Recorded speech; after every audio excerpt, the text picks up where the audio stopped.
수요 성경 공부 시간입니다. 오늘은 호세아서 1장 2절부터 우리 9절까지 말씀 함께 나누겠습니다. 여호와께서 처음 호세아에게 말씀하실 때 여호와께서 호세아에게 이르시되 너는 가서 음란한 여자를 맞이하여 음란한 자식들을 낳으라. 이 나라가 여호와를 크게 떠나 크게 음란함이니라 하시니 이에 그가 가서 디블라임의 딸 고멜을 맞이하였더니 고멜이 임신하여 아들을 낳음에 여호와께서 호세아에게 이르시되 그의 이름을 이스르엘이라 하라. 조금 후에 내가 이스라엘의 피를 예후의 집에 갚으며 이스라엘 족속의 나라를 폐할 것임이니라. 그날에 내가 이스라엘 골짜기에서 이스라엘의 활을 꺾으리라 하시니라. 고멜이 또 임신하여 딸을 낳음에 여호와께서 호세아에게 이르시되 그의 이름을 로루하마라 하라. 내가 다시는 이스라엘 족속을 긍휼히 여겨서 용서하지 않을 것임이니라. 그러나 내가 유다 족속을 긍휼히 여겨 그들의 하나님 여호와로 구원하겠고 활과 칼이나 전쟁이나 말과 마병으로 구원하지 아니하리라 하시니라. 고멜이 로루하마를 젖댄 후에 또 임신하여 아들을 낳음에 여호와께서 이르시되 그의 이름을 로암미라 하라. 너희는 내 백성이 아니요 나는 너희 하나님이 되지 아니할 것임이니라. 아멘. 우리가 이제 지난 시간에는 이제 호세아서 첫 시간으로 전체적인 개론에 대해 살펴보았고 또 역사적인 배경에 대해서 살펴보았습니다. 오늘은 호세아서 두 번째 시간입니다. 호세아서는 어떤 한 사람 선지자의 개인 생활 또 가정 생활을 통해서 하나님의 예언을 선포했던 그런 아주 독특한 예언자라고 할 수가 있는데 결혼이나 또는 출산 등을 통해서 하나님의 예언을 선포했던 선지자가 바로 이제 호세아 선지자다 이렇게 말씀을 드릴 수가 있습니다. 오늘 본문에는 이제 하나님께서 호세아 선지자에게 가장 먼저는 음란한 여인과 결혼하라 라고 하나님께서 이제 말씀하셨는데 그래서 호세아 선지자는 그 디블라임의 딸 고멜과 결혼을 하게 됩니다.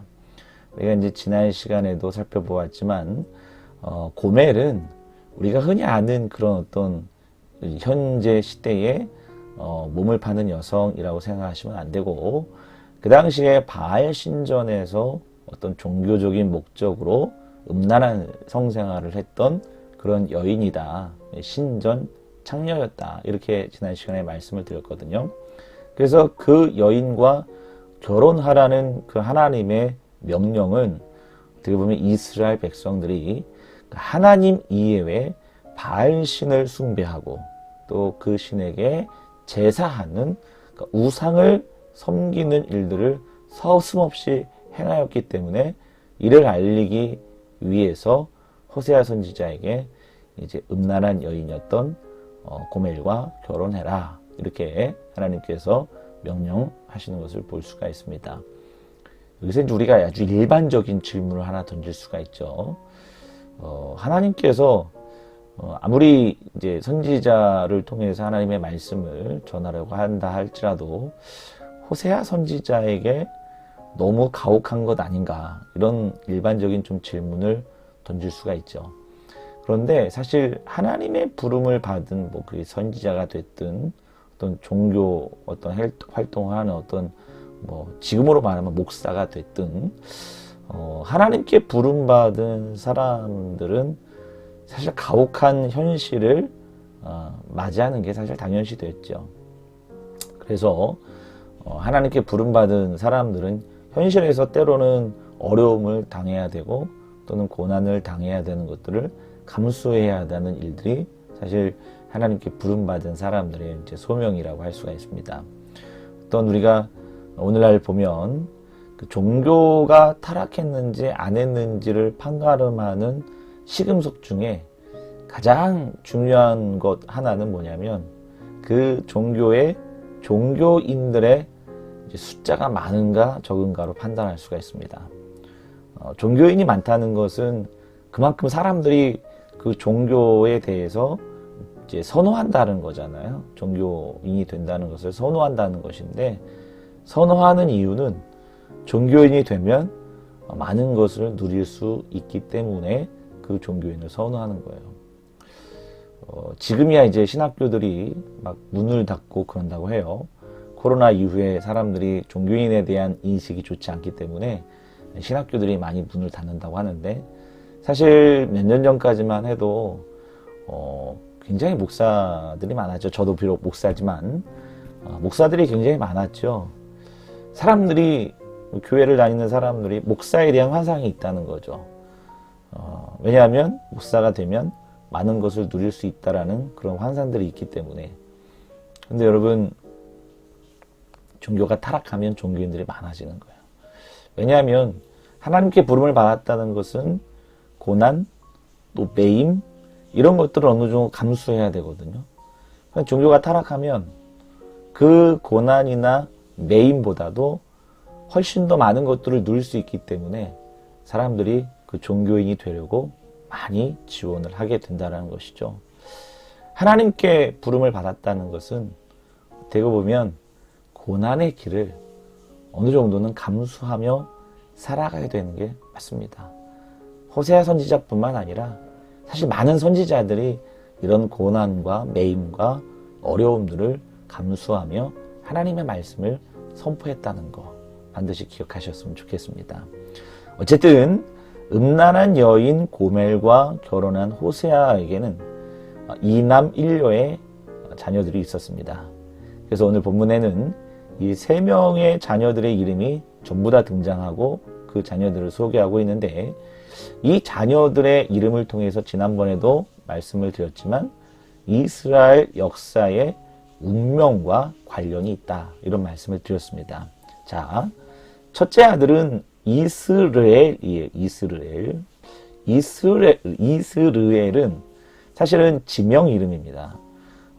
이스라엘의 동북부 지역의 도시의 이름이기도 한데, 근데 오늘 본문에서 하나님께서 첫째 아들을 이스르엘이라고 짓도록 하신 이유가 뭐냐면, 이스르엘의 피를 예후의 집에 갚기 위해서 이스르엘이라 지어라, 이렇게 말씀하고 있거든요.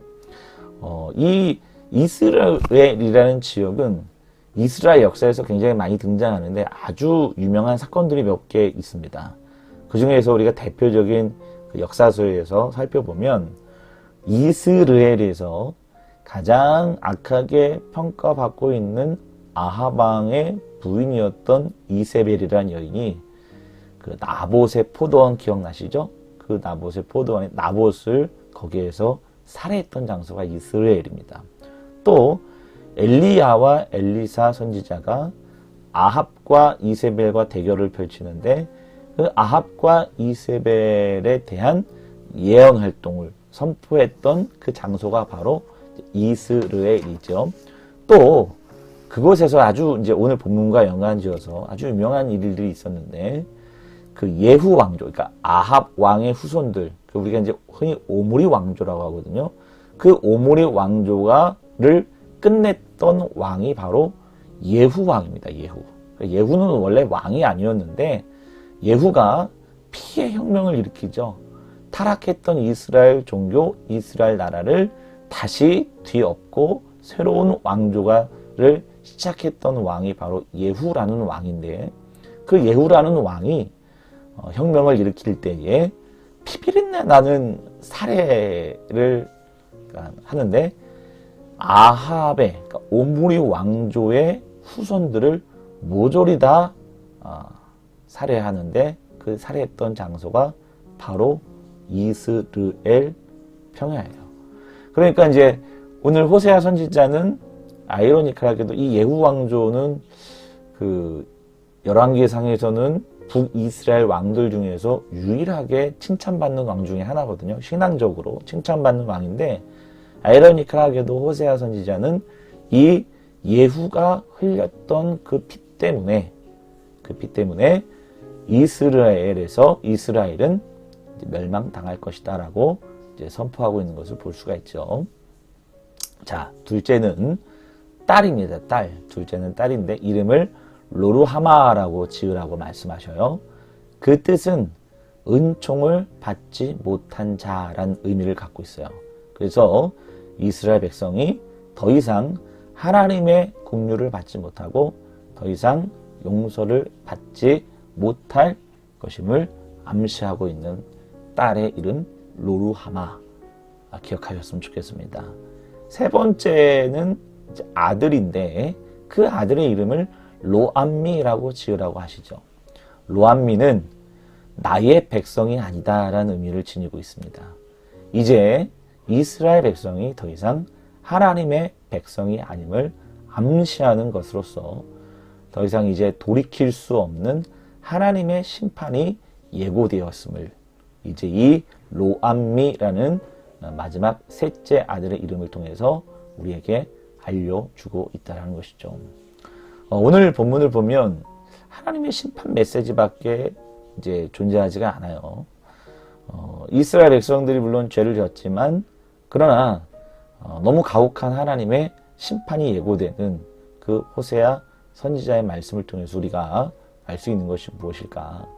우리가 이제 계속해서 수요일 날은 예언서를 공부하고 있어요. 지난 시간엔 아모스 선지자를 통해서 이스라엘의 멸망에 대한 예고 말씀을 드렸다면 오늘 또한 호세아 선지자를 통해서 이스라엘의 멸망에 대한 이야기를 우리가 이제 공부하고 있는데 우리가 이 예언서를 공부하면서 반드시 잊지 말아야 할 이제 중심에 두어야 할 말씀이 있는데 반드시 기억해야 될 말씀이 있습니다. 그것은 하나님께서는 그것이 이스라엘이 되었건 유다가 되었건 이것은 우리 신앙 개인에도 마찬가지입니다. 개인이 되었든 하나님께서 심판하시기 전에는 심판하실 때에는 반드시 그 전에 심판 예고를 하신다는 것.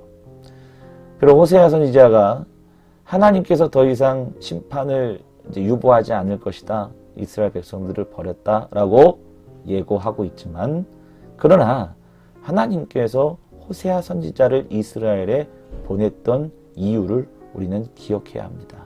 그 이유는 한 가지밖에 없어요.